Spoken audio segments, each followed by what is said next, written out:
In this week's parasha, Parashat Vayigash, Yosef HaTzadik reveals himself to his brothers finally, Ani Yosef ha'od avichai, and he then tells his brothers, you got to bring my father back. But he knew that his father wouldn't fully accept it right away, so he sent a siman, he sent a symbol to his father, a hint that it's really me, I'm still alive. He sent him the agalot, he sent him these wagons to carry back all of the stuff and the possessions to bring down the whole Jewish people, the 70-person family, down to Egypt.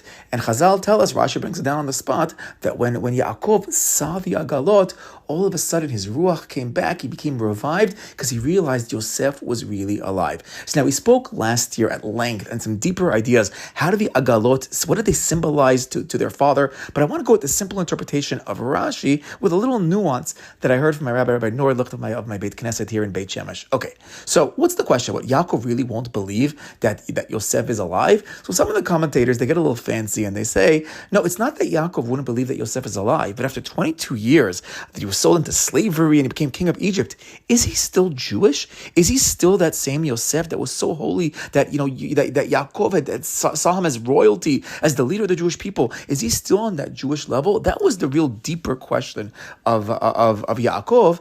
And also another question the rabbi asks is, okay, so what was the hint? The hint was he saw agalot, he saw wagons, and the wagons, says Rashi, is supposed to remind us of the eglah arufa. The eglah arufa was the last bit of Torah that Yaakov and Yosef had learned together. So Yosef is sending a message, I'm still learning the same Torah that we learned back then. I'm still learning Torah, I'm still a Jew.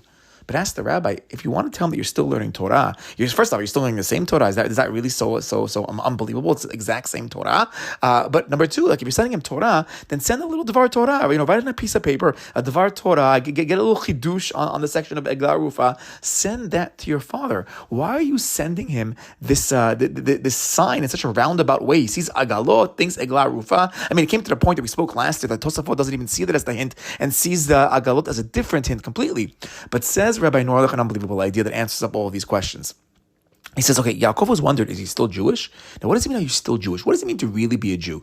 To really be a Jew is to take the Torah that we have and incorporate it into our lives, to live our Judaism, to live our Torah, to live our halacha. If Yosef would have just sent a paper with a Dvar Torah, well, that's very nice and it showed that he's still a Jew, but did he really internalize it? Is he really living the Torah that he had learned with his father so many years ago? Is he really growing from that Torah? You want to demonstrate that the Torah is real, that it's really a part of you? Then you're going to live it in your actual physical life. You're going to do things, sometimes the most mundane things, like sending wagons to bring back your father. Really, if you look closely at the Psukim, it was Paro that originally suggested bringing the wagons, but it seems to be that somehow in those wagons, Yosef was able to put a hint of Torah into it, meaning to say to his father, I've infused the most basic parts of my life, even the wagons that Paro is sending down with me, I've infused that with Torah. I made it a part of who I am. I see the Eglah Rufa, and you're also going to see the Eglah Rufa. You're also going to see the Torah that we learned together in the hint that I'm giving you. And now that's a massive statement. And that's why Yaakov gets revived. Because not only is my son really alive, he's spiritually alive. And not only that,